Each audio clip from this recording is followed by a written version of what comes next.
नमस्कार. आपण पाहताय शेगाव लाईव्ह. बुलढाणा जिल्ह्यातील संग्रामपूर तालुक्यातील सोनाळा ग्रामपंचायत समोर ग्रामपंचायत प्रशासनाच्या कारभाराविरोधात कर्मचाऱ्यांनी आमरण उपोषण मार्ग अवलंबला असून हा प्रकार सध्या परिसरात चर्चेचा विषय ठरत आहे.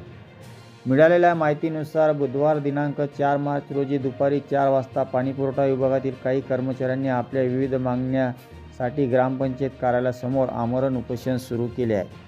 या उपोषणास राजेश उमाळे, नितीन देशमुख, देवसिंग कछवार, शेख आसिफ शेख, गफ्फूर आणि शंकर कांडेलकर हे कर्मचारी सहभागी झाले आहेत. उपोषणकर्त्यांच्या म्हणण्यानुसार ग्रामपंचायत कार्यालयात रिक्त असलेल्या वरिष्ठ व कनिष्ठ रिपीट पदावर त्यांची नियुक्ती करण्यात यावी. तसेच अनेक वर्षापासून सेवा देत असलेल्या कर्मचाऱ्यांना कायमस्वरूपी सेवेत सामावून घ्यावे अशी त्यांची प्रमुख मागणी आहे. या संदर्भात संबंधित कर्मचाऱ्यांनी 27 फेब्रुवारी रोजी ग्रामपंचायत प्रशासनाला निवेदन दिले होते. मात्र त्यावर कोणतीही ठोस कारवाई न झाल्याचा आरोप करत त्यांनी अखेर 4 मार्चपासून आमरण उपोषण सुरू केले असल्याचे सांगितले जात आहे. दरम्यान दुसऱ्या बाजूला पाणीपुरवठा विभागातील माजी रोजंदारी कर्मचारी शरद लवाडे यांनी स्वतंत्रपणे आमरण उपोषण सुरू केले आहे. शरद लवाडे हे एका पायाने अपंग असून कोणतेही स्पष्ट कारण नसताना त्यांना कामावरून कमी करण्यात आल्याचा आरोप त्यांनी केला आहे. त्यामुळे त्यांना सेवेत घेण्यात यावे अशी त्यांची मागणी आहे. सध्या ग्रामपंचायत कार्यालयासमोर 2 स्वतंत्र उपोषण मंडप उभारण्यात आले असून या घटनेची चर्चा संपूर्ण गावात सुरू आहे. दरम्यान या प्रकरणाबाबत ग्रामपंचायत प्रशासनाकडून अधिकृत प्रतिक्रिया अद्याप समोर आलेली नाही. पुढील घडामोडीपुढे स्थानिक नागरिकांचे लक्ष लागले आहे. अशाच ताज्या आणि विश्वासार्ह बातम्यांसाठी शेगाव लाईव्ह चॅनलला सबस्क्राईब करा, व्हिडिओला लाईक करा आणि आपल्या मित्रापर्यंत शेअर करा. आम्ही ग्रामपंचायत पाणीपुरवठा कर्मचारी सर्वजण गेली 30 वर्ष झाली आम्ही ग्रामपंचायतच्या सेवेत सतत कार्यरत आहोत आणि प्रत्येक वेळेस जसं या ग्रामपंचायतमध्ये जे जागा रिक्त होत्या आम्ही ग्रामपंचायतच्या सरपंच असो सचिव असो प्रत्येक मासिक मीटिंगमध्ये अर्ज देत होतो की जे जागा रिक्त झालेल्या आहेत त्या जागावर आमचं सेवा व्यक्तिमत्वानुसार आम्हाला पदोन्नती द्या, आम्ही ते काम करत पात्रतेचे आहोत, आमचं शिक्षण सुद्धा आहे. परंतु प्रत्येक वेळेस त्यांनी आम्हाला नाकारलं किंवा कोणत्याही प्रकारचा आमच्या अर्जाचा विचार केला नाही. तोंडी लेखी आम्हाला आज देतील उद्या देतील अनेक वर्ष आम्हाला त्यांनी कोणत्याच प्रकारचा ठराव घेतला नाही. आणि 16 जुलैचा जो निवेदन दिलं होतं आम्ही उपोषणाचं निवेदन दिल्यानंतर इथं कोणी हजर नसल्याच्यानं काही कारणास्तव ते उपोषण आम्ही मागे घेतलं आणि सरपंचानं फक्त थोडंफार असं लेखी दिलं होतं की बा तुमचं मासिक मीटिंगमध्ये ठराव घेऊ, शासनाच्या इकडे आम्ही तुमचा प्रस्ताव पाठवू आणि तुम्हाला त्या कामावर ठेवू.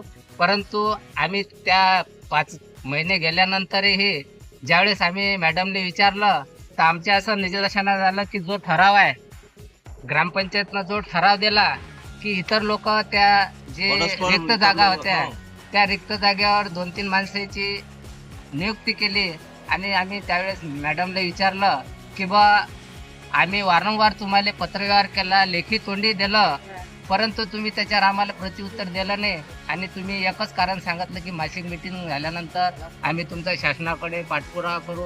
परंतु तसं न करता आमच्या असं निदर्शन झालं की तुम्ही डायरेक्ट कोणत्या तरी महिन्यात मासिक मीटिंग घेऊन ज्या लोकांची परस्पर नियुक्ती केली हे आम्हाला नियमबाह्य वाटते. याच्यासाठी तुम्ही आम्हाला विश्वासात घ्यायला पाहिजे होतं. आमच्या केलेल्या कामाची तुम्ही पावती आम्हाला द्यायला पाहिजे होती. परंतु आम्ही इतक्या वर्ष सेवा दिल्यानंतरही तुम्ही आमचा विचार केला नाही. पर्यायानं आम्हाला दिनांक 4/3/2026 पासून या ग्रामपंचायतच्या कार्यालयासमोर आमरण उपोषणासाठी बसावं लागलं. कारण आमच्यावर जो अन्याय होत होता त्या अन्यायाला वाचा फोडण्यासाठी आम्हाला लोकशाही मार्गानं हे आंदोलन करावं लागते, उपोषण करावं लागते. आता रात्रंदिवस आम्ही जनतेची सेवा करतो आणि या जनतेची सेवा करून आमच्या जीवित मरणाची हानी आम्ही स्वतः जबाबदार असतो. प्रत्येक गोष्टीला आम्ही तोंड देतो. ऊन वारा पाऊस अनेक संकट आमच्या समोर येतात. आरोग्याचा असो, शिक्षणाचा असो किंवा आर्थिक जे महागाई वाढत असते त्या सर्व प्रकाराला आम्ही तोंड देतो. आमचे प्रत्येक वेळेस कधी 5 महिने कधी 10 महिने अशा पगारासाठी आम्ही म्हणजे प्रत्येक वेळेस शासनाला प्रशासनाला विनंती अर्ज करतो.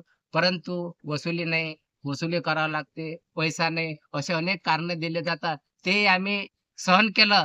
परंतु आम्ही जे आमची रास्त मागणी होती, न्यायिक मागणी होती, त्या न्यायिक मागणीला तुम्ही कोणत्याच प्रकारचा आम्हाला प्रतिसाद दिला नाही. आणि ग्रामपंचायत कर्मचारी पाणी पुरवठ्यामध्ये होतो. पण येनं माझ्यासोबत असं म्हटलं, की बा ग्रामपंचायतची कर वसुली कमी आहे. कमी आहे तर मले कामावून कमी केलं येईनं. तर आता नवीन जे 2 माणसं आहेत ते डायरेक्ट येईनं 24 वर घेतले. नाही पेपरात जाहिरात दिली, ना नोटीस बोर्डावर नोटीस लावली. मी अपंग असल्यामुळे तरी मला काढून टाकलं. का? यांनी माझा विचार केला नाही, की बा याला कामावर घ्या म्हणून. म्हणून हे उपोषण मी आता चालू आहे. येईनं माझा विचार करा.